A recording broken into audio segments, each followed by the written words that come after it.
A lot of people always want to know what it's like for people that, you know, have disabilities when they're serving a bid in prison. KFROG gonna tell you today. Hold down, man. Suitcase this, my cell phone and my charger. Don't walk with a limp. Get it knocked off or missing, you gonna get it. Next time I see you, you gonna leave airlifted. What's up, everybody? You already know, man. Kfrogtv back in the building. Y'all go ahead, hit that like, subscribe button, and make sure you hit the notification bell so you can see it first.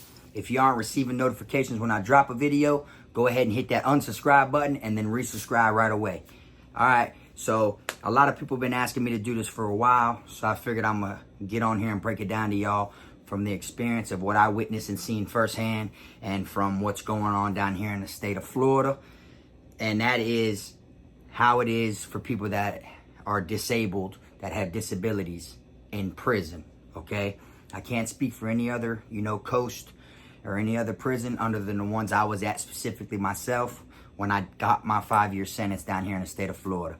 All right, so I'm gonna break it down step by step to let y'all know how I feel it goes. All right, now, majority of the camps that I've been at, there's always been someone that, you know, either had a cane or, you know, they had a walker, you know, a wheelchair I seen once or twice, you know, things like that.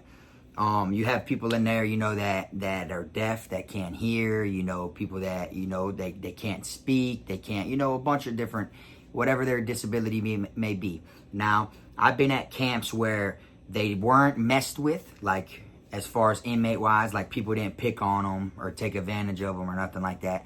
But then I've also been at camps to where it was the total opposite, you know, to where like they may not mess with them for the most part, but at the same time, they're not allowing them to walk in with $100 worth of canteen every week. You know what I'm saying? Because eventually them people who, you know, who don't have shit, they gonna want something. They gonna feel like, man, you know, they are somebody to themselves, you know, and they feel like, man, this person can come in here and this, you know, every week they come in their wheelchair, their walker, or whatever it may be, but they constantly hit the window and get $100 a canteen. Eventually, they're gonna start taking shit. They're gonna try to get over on you, you know, things like that. They'll take advantage.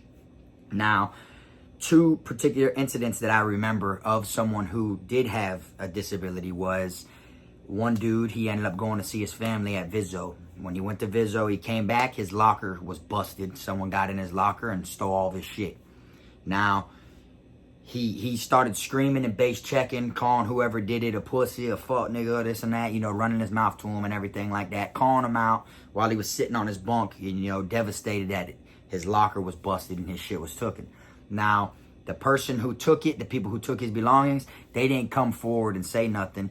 You know, they probably felt like due to him, you know, being disabled or whatever, he already had a disadvantage. So they didn't, you know, they ignored everything he said. Normally, if it was someone else, you know, they would have came forward and they would have solved the issue. Because the same people that did take that man's things, I've seen in previous situations do the same shit, and then when some badass people got robbed by them same people, and when they would say something or feel some type of way and boot up, they'd come out the cut and be like, yeah, that's what's up, you know what time it is, and then they would take them up through there and do what they got to do. So the only reason I feel like they didn't specifically speak up at this time was because, you know, that was a person that had a disadvantage. You know, he can't walk, he had a wheelchair, you feel me? That was one situation that I actually did see happen. Okay, another situation I actually seen happen is one of the dudes who had a walker. He was a gang member, you feel me? And his own brothers came down there, whatever, and robbed him for his watch, his phone, and like 5 packs of cigarettes. All right, they came down there, 2 of his own brothers, and they upped knives on him, and they took his shit. They took his phone, like I said, his watch, and, you know, like 5 packs of cigarettes or something like that. And then he like tried to, you know, act like he was going to put a hit out or send word to everyone else and this and that. The compound actually divided amongst that gang at that time. Some were siding with him. Some were siding with the ones that robbed him. So that gang actually split, you know what I'm saying? And then when they found word that, oh, he's trying to put a hit on them or whatnot, they actually came back down there 2 days later, pushing the trash cart, which is a big cart on wheels that they usually go from dorm to dorm to grab all the bags of trash out before they got to wheel it out to the, you know, the gate to go sent to the dump or whatever. So they actually came down there with his watch on and everything like that to see about him, to be like, oh, so what's up? What, this shit gonna turn into something or what? Are you just gonna eat this? Or, you know, supposedly he was the head at the time of their gang. And he was like, you know, he was really from Chicago, you feel me? But he was like the head of their gang. And, you know, they ran down on him or whatever. So they pressed him like, oh, so what you finna, long story short, you know, he was like, oh, I want my shit back. They didn't give him his shit back. And then it ended up going sideways from there. I don't believe anything happened to them two or nothing. But they did that because he had a walker. He couldn't even really, you know, walk without this walker, all right? Now, when they would go to the showers and stuff, they always have in the open bay and inside of the two-man cells, they have the handicap shower, which is in the open bay section, you'll have the nozzle heads, and then the last one, it's got like a seat, like it's like a tile spot where they sit down, and there's like a metal bar, you know, for them to hold on to and stuff like that. This gang member I'm talking about, he actually, you know, that's how he bathed. He went to the handicap spot. Now in the two-man cells, they have a handicap shower as well. The nozzle head's a little shorter than it would be up here, you know, and then they got another one in the middle. So it's two nozzle heads, the one that'll do the lower half, the one that does the higher half. And that as well has a metal seat, you know, the metal bar. And I know this because in confinement, they've literally put us in that shower for shower time. You know, that you might, you know, when they bring you out of your cell in handcuffs to your shower, you might get placed in that one. You feel me? And that one there's water stays on longer. When you press the button, it'll ride out for like a good 5-6 minutes. When you press the button of the other one at some camps, when you press the button, literally you get like 10-15 seconds and you got to press the button again, you know? So that's how it is as far as the showering. But like I said, I feel like they did take advantage of their own brother because he was, you know, disabled. Now, I also seen, you know, people, which I'm going to be, you know, throwing in this video or whatever, what the state of Florida is actually going through right now. But I've actually seen people also who, you know, were actually deaf. And the officer will tell them to do something, and the officer not knowing that they are deaf, you know, and then they don't do what the officer tells them, and the officer will cuff them up and bring them to confinement. Take them to the box just because they couldn't hear, you know, and they don't know that this person is, you know, literally he's a deaf person, you know, like the officers, you know, are a different situation than the inmates. You feel me? Now I've been to some camps to where people in wheelchairs and stuff like that get left alone. Like people respect them. They're not really a threat to nobody in their eyes, you know. Now if it's someone that's, you know, toting a banger, you know, or and he's got a knife on him and he's causing ruckus and shit like that. Now, I didn't see that personally, so I can't say, you know, anything about it. But I know that if he was like that, 9 times out of 10 down here in the state of Florida, then the people who aren't disabled would treat him like a regular individual and probably had no problem, you know, wetting them up. You feel me? I actually had, you know, inmates at the time that were disabled that actually, you know, they have like the poop bag right here, the shit bag, and then they had, you know, and they wear diapers and stuff like that. People were like, I've been in places where people would smuggle shit with their diaper, you know, and then they'd shit on it, you know, and stuff like that. But word got around, and then people would actually rob the person in the wheelchair because, you know, no officer wants to go through someone's dirty diaper. You feel me? No officer, when they're searching, oh, he smells like shit, they're not going to search there. You feel me? But then the inmates, on the other hand, they don't care what's on it. They know there's money involved. They will try to take it. They're going to take it. You know what I'm saying? That's how they feel. And then they're going to look at it like, oh, what he finna do about it? You know?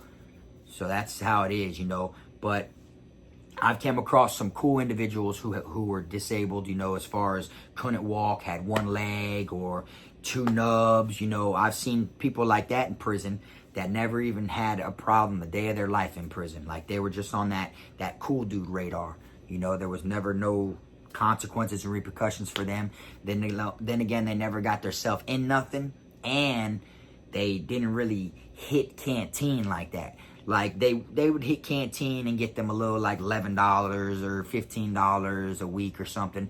But I'm talking about never did I see them do a full swipe, like come in with, you know, a canteen bag filled with $100 on their lap. And if they did, which I could be wrong, they probably did a couple times, but never like, it wasn't like a solid guaranteed every week they were going to do it, because then someone would try to take advantage. You feel me? So I'm going to go ahead and I'm going to read this to y'all real quick, because once I started looking up on the, you know, the disabled shit going on and seeing how it was in prison, I actually found out that there's shit going on in the state of Florida right now as we speak. So I'm going to go ahead and I'm going to read this to y'all real quick. Florida prison accused of mistreating disabled. The Florida Department of Corrections routinely denies disabled prisoners access to wheelchairs, canes, sign language interpreters, and even hearing aids, a disability rights group claims in court. In a lawsuit filed in Tallahassee federal court on behalf of 32 inmates, Disability Rights Florida claims the routinely encountered access of other difficulties that the state prison system could have easily rectified. Instead, the group says in its 123-page complaint, the Florida Department of Corrections chooses to willfully violate the Americans with Disabilities Act, the Rehabilitation Act, the Eighth Amendment, and the Due Process Clause of the U.S. Constitution. The main suit maintains that not only does the situation create a hardship in their day-to-day existence, but it prevents them from taking advantage of educational or work programs. According to the complaint, not only did the state's prisons fail to accommodate inmate disabilities, but they retaliated against inmates who filed grievances about the challenges they encountered. There are hundreds, if not thousands, of people with physical disabilities who are incarcerated in Florida, said Randall Berg Jr. of the Florida Justice Institute in a statement. Even though they are in prison, the law requires that they be properly accommodated so that they can have equal access to programs, services, and activities. But the Florida Department of Corrections is not following the law.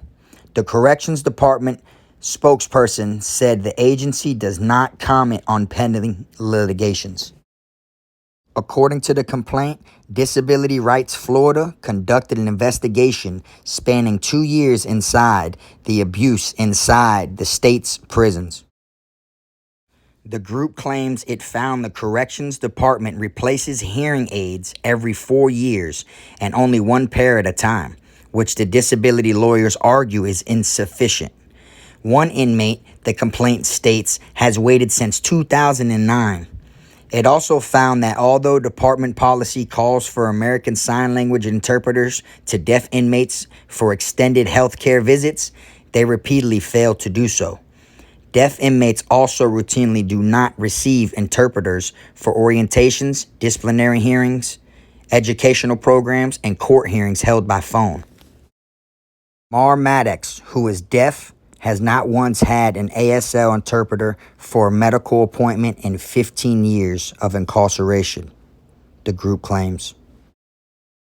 It says deaf and hard of hearing prisoners do not receive telecommunication access to talk with friends and family, and that in some instances, deaf and hard of hearing prisoners are disciplined because they cannot hear orders by staff. It also says blind prisoners do not receive text-to-speech software in the library or for other written materials. One prisoner, Irvin Ely, regularly pays other inmates to read forms for him. The suit also claims his family has been prohibited from sending him audiobooks, the complaint says.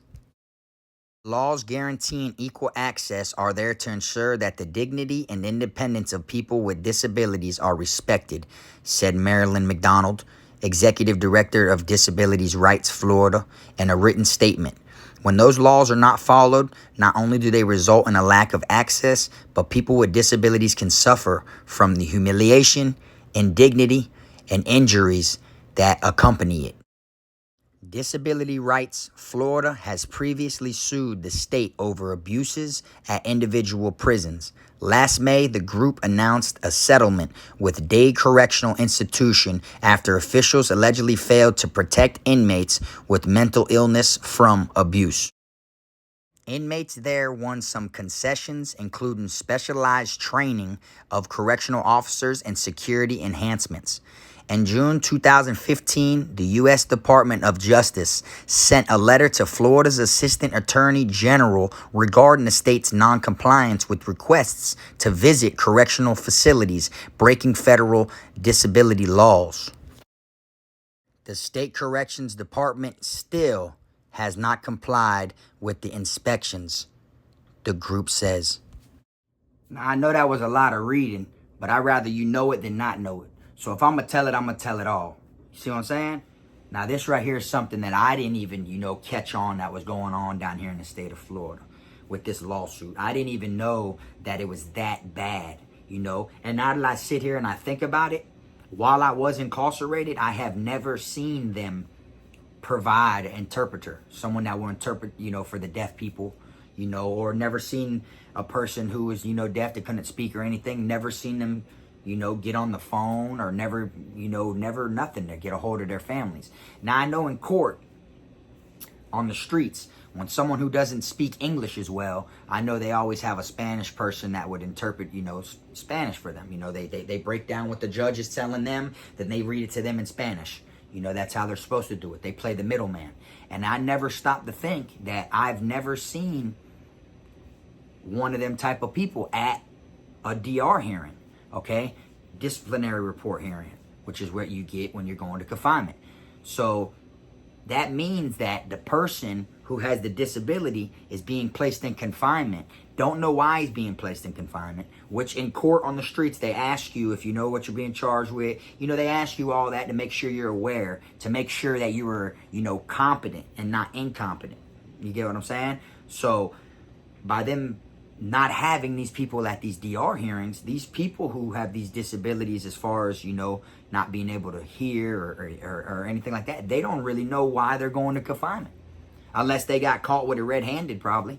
But other than that, they're being sentenced basically due to confinement time illegally. It's like not having, it's like, you was incompetent. You feel me? And it's like you ain't got no one there to tell you what's going on. And I didn't really think about that, but I've never seen anybody interpret nothing like that for any of these people. Okay, as far as when it comes to like when they gotta talk to people, like their telecommunication devices, those right there, I've never even seen one of those while I was in the state of Florida. And now that I done read up on it, I see that they actually got this long thing going on that they still haven't responded to. You feel me? And it's as deep as that, to where someone after being there for over 15 years has never had someone interpret it for him. Now, like I said in the beginning of the video, I have seen people get in trouble by the COs because they don't listen. Well, they're deaf, they can't hear. They don't know what you're saying, or they don't even know you're speaking to them. So you may tell them, all y'all walk right there to the chow hall. Stop in front of the double doors. This other dude may just keep going. He's going to keep going. Yeah, he's following the line to the chow hall, but really he's going to just keep going. And then when you're yelling, hey, get over here. And then when you yell at him, go get in that line, he just stands there and looks at you. Man, I said, go get in that line over there. He just stands there and looks at you. So the officer takes it as if, oh, he wants to, he's taunting me. He's provoking me. He don't want to listen. He's disobeying a verbal order. All right, turn around, cuff up. And then this guy cuffs up, goes to confinement, don't even know. You feel me? I mean, it's a good thing not knowing what you're facing if you are facing confinement time. You don't hear it. You don't know what it is you're about to get or anything like that. But at the same time, a lot of these dudes are getting placed in confinement just because they're not hearing what they're being told. When really the officers should know. They should give them all, like their ID, how we all have our IDs that must be on our shirt presented. There should be something that is readable to where an officer knows, like a disability sticker or something to where they know. Because I'm not saying it isn't their fault they take people to confinement, because it is their fault. It's their fault because they don't know enough about that inmate, okay? And then we've done plenty of times said, no, Sarge, he can't hear, he's deaf, he can't hear. And then everything, oh yeah, he wants to play like he's fucking deaf, cuff up in it. Like they just, and then they think that the inmates are lying to them about him, shit like that. What's your name? Then he don't want to give his name because he don't hear you. He don't even know what you're asking him. You're asking him what's your name? And he's just standing there. They think that he's just refusing to speak. You know, more things need to be done in prison, okay? Because down here in the state of Florida, there isn't no special treatment, which there should be. There should be, you know, programs and different things to where, you know, it's to where you know the inmates. You get what I'm saying? To where you know what their disability is, okay? Now, I'm not saying they should, you know, be served flaming young every night for dinner while everyone else gets patties. I'm not saying nothing like that, you feel me? But it should be to where they're able to identify every inmate for what they got going on. If this one can't hear, they know he can't hear. If this one here, you know, he can't walk, you know, y'all took his walker or his cane or whatever it may be, because they take things like that from inmates. When you go to confinement, you know, they'll literally cuff someone up who can't walk and put shackles on them, and all like 7 officers will walk him straight to the box. And then leave his walker, which he ain't going to need because he's in the box. Oh, okay, because he ain't got to walk around in his little cell. He don't need his walker, right? But then when they pop the door to give him his tray, he can't even go over there to get his tray. So he's got to slide across the bed. He's got to slide across the bed and then hop over to the toilet, which is right here, and then reach down and grab his tray and put his tray right here and eat his tray. And then he's got to slide back onto the bed to get off the toilet, you know, like shit like that, because they don't feel they need it inside of a room.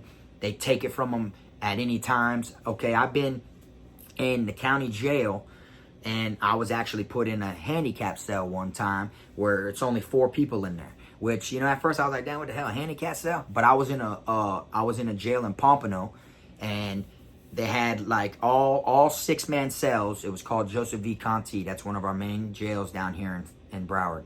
Joseph V. Conti, but they put me in the corner, which was a 4-man cell. It was a handicap cell, which ended up being a cool-ass cell. Only one person in there was handicapped, and we called him Pops. He had a wheelchair. You know, everyone else was all young like my age. We was all in there hanging out, cooking goulages, you know, shit like that. But Pops never wanted to, you know, like never wanted to leave the bedroom, never nothing. He had a wheelchair, and we had more fun with the wheelchair than he did. We'd literally sit there and do donuts, pushing each other in circles, leaving marks on the floor, sitting there talking while sitting in a wheelie. You know, to us, it was kind of like something different. Not everyone in jail gets to play with a wheelchair, but our room, we have it, you know.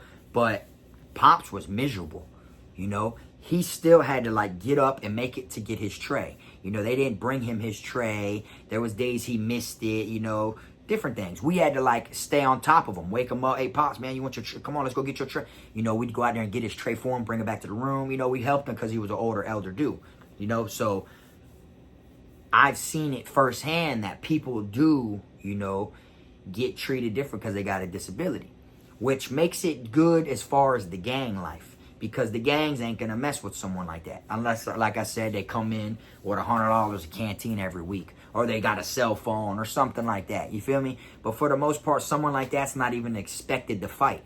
They're not even expecting you to fight nobody. You know, they're not TOHing no one like that.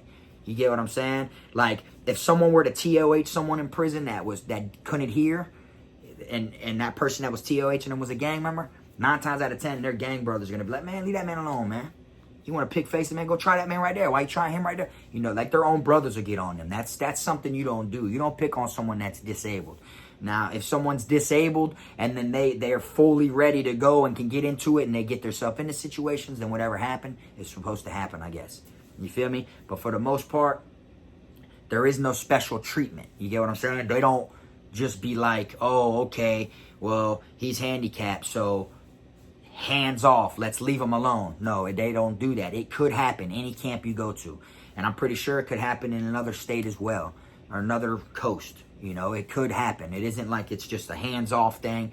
It's more of where you land and what type of people are in that dormitory at the moment, because everything could be peaches and cream for that guy for 3 years in this dorm, and then next thing you know, people start going to confinement for their own reasons, and then different people start getting placed in the dorm, and now shit done turned into living hell. Now everybody's after him, and they rob him. They don't care. They take his wheelchair from him. Like, different things do happen to people that are disabled in prison, okay?